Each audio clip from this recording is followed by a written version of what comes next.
အရှင်ဘုရားလူတွေထဲမှာတဆင့်မြင့်ပြီးအချားမြင့်ရနေရမျိုးတွေရှိနိုင်ပါသလားဖေဟာရှိနိုင်တယ်ဆိုမြတ်စွာဘုရားရှင်ဟောကြားခဲ့တဲ့တရားတော်တွေထဲမှာထိုတိုးကြီးချံအားထုတ်နေကိုဘယ်လိုခေါ်ပါတယ်လဲဖေဟာအချားမြင့်ရတာကနှမျိုးရှိတယ်ဘုရားရဲ့တရားဓမ္မအားထုတ်လို့သမထပေါ့နော်သူပြင်းတော့သမထတွေအားထုတ်လို့အချားမြင့်ရတာကတစ်မျိုးပေါ့နော်သမထအားထုတ်တယ်ဆိုတာဒီကတိုင်းတွေပါတယ်နော်အားထုတ်တဲ့အခါမှာအဘိညာဉ်တွေပါတယ်အားထုတ်တဲ့အခါမှာသူများရဲ့စိတ်ကိုသိနိုင်တယ်စိတ်ကိုသိတယ်ဆိုတာဝိသုဒ္ဓိမတ်ထဲမှာနှလုံးအိမ်ကိုကြည်တာသူ့ရဲ့နှလုံးအိမ်မှာသွေးလည်ပတ်နေတာလေအဲ့ဒီသွေးကသူကဒေါသဖြစ်ရင်အယောင်တစ်မျိုးလောဘဖြစ်ရင်အယောင်တစ်မျိုးသွေးတွေကအယောင်ပြောင်းသွားတယ်အဘိညာဉ်သမားတွေကတကူအဲ့ဒါကိုလှမ်းကြည့်ပြီးတော့သူ့စိတ်ဘာဖြစ်တယ်ဆိုတာကိုကြည့်ရတာနော်ဒါကကျွန်တော်တရားအထုတ်ပြီးတော့သမထအထုတ်ပြီးကြည့်တာနောက်တစ်မျိုးအကြမ်းမြင်ရတာနောက်တစ်မျိုးရှိတာကသူကဘုရားသမထနီးမဟုတ်ဘူးလောကီနီးနဲ့သိတာလောကီနီးတွေရှိတယ်အဲ့ဒါကြတော့သူကဒီ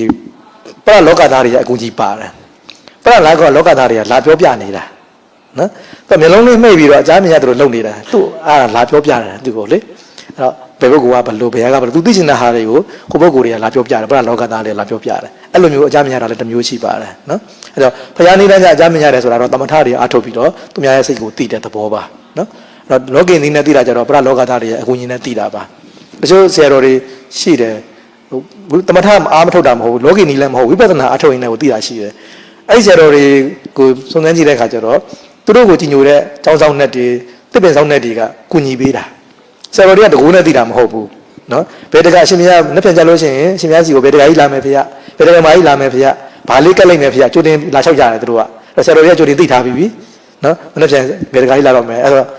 ဆရာတော်ကြီးတွေကပြောပြတယ်ပြောပြတဲ့ကမာကြီးတွေကဟာဆရာတော်ကြီးကငါတို့စိတ်တွေကိုသိနေတယ်အဲ့တော့တကယ်တော့ဆရာတော်ကြီးသိတာမဟုတ်ဘူးကျောင်းဆောင်နဲ့တွေရောဒီတစ်ပင်ဆောင်နဲ့တွေကကြိုတင်လာပြောပြထားတာနော်အဲ့ဒါမျိုးတွေရှိပါတယ်